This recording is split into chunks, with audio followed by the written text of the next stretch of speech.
para Lula, este senhor de 76 anos, quem saiu às ruas de verde e amarelo no dia 7 de setembro, quem cantou o hino nacional, quem rezou o Pai Nosso, quem pediu democraticamente, e eu repito, democraticamente, o impeachment de ministros do STF e até quem riu de um presidente que se diz imbrochável, bom, todas aquelas pessoas para o Lula eram membros da Ku Klux Klan, o violento grupo racista que linchava negros nos Estados Unidos e que até hoje prega a supremacia branca. Aliás, Dilma, eu não sei se você viu na televisão, foi uma coisa muito engraçada, que no ato do Bolsonaro parecia uma reunião da Ku Klux Klan. Só faltou capuz, porque não tinha negro, não tinha pardo, não tinha pobre, não tinha trabalhador.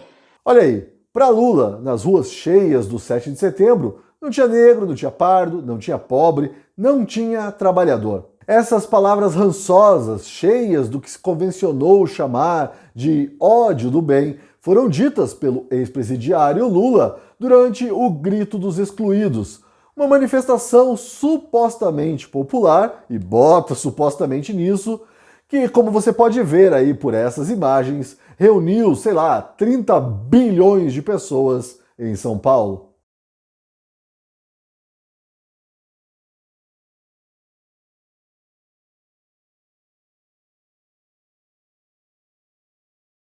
Um detalhe que eu não posso deixar passar despercebido aqui.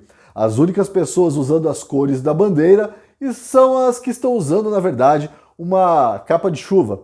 O restante optou pelo tradicional vermelho comunista. Mas voltemos a Lula e seu insulto às pessoas de bem neste país.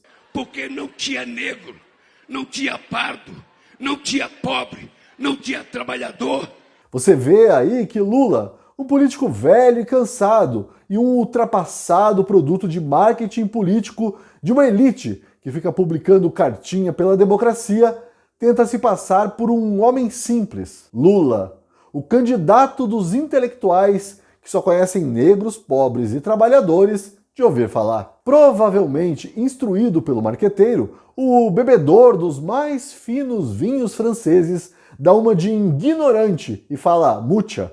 Não se engane, tudo isso faz parte de um teatro.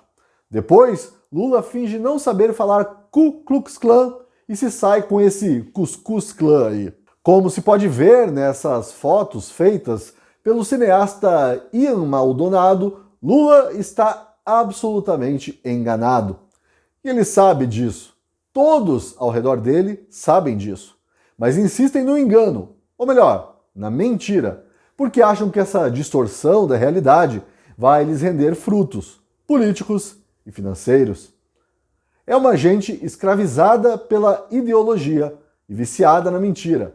Não por acaso, o mesmo Lula que ofende os trabalhadores, que não mediram esforços para sair às ruas no dia 7 de setembro, é este aqui, que há 2 semanas apenas teve a cara de pau de, no Jornal Nacional, se declarar um santo que jamais apelou pro nós contra eles. Que política não tem que ter ódio. Política, sabe, então, a coisa mais extraordinária para você estabelecer convivência entre os contrários. Quem está mentindo? Eu te pergunto. O Lula do Jornal Nacional ou o Lula do Grito dos Excluídos? Ou será que os dois? Porque Lula e a mentira são amigos inseparáveis? Talvez você tenha uma ideia melhor lendo esse pequeno apanhado que a Gazeta do Povo fez de todas as vezes em que, desesperados e acuados, Lula, o PT e seus comparsas fomentaram a luta de classes e a luta racial, apostaram na inveja e no ressentimento, quando não no ódio puro e simples do qual ele, Lula, diabolicamente promete nos salvar. Você pode considerar uma loucura de minha parte cravar a derrota de Lula, ainda mais numa eleição supostamente tão acirrada quanto esta. Mas eu não estou ficando louco, não. Não ainda. A derrota de que falo aqui é maior do que aquela que pode ou não se concretizar nas urnas.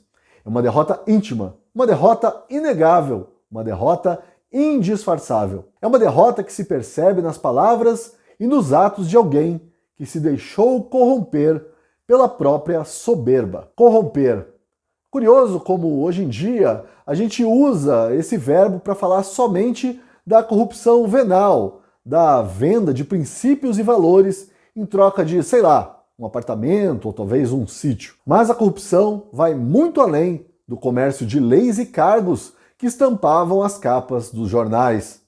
Não há corrupção maior do que essa que se ouve ver nas palavras de Lula, porque nessas palavras se percebe alguém que acredita que a vitória política, a vitória eleitoral está acima de qualquer noção de honra, de qualquer respeito por aqueles que se mantêm imunes aos poderes de sedução do encantador de serpentes. O Lula é esse encantador de serpente, né? Assim... Não, eu não posso cravar a derrota do candidato Lula em outubro. Eu não posso dizer que essa ideologia nefasta e arrogante, que só trouxe tragédias para a humanidade, será defenestrada nas próximas eleições. Infelizmente. Mas eu posso dizer que um homem que chega aos 76 anos de idade, nessas condições, e falando esse tipo de coisa é, sem dúvida alguma, um derrotado.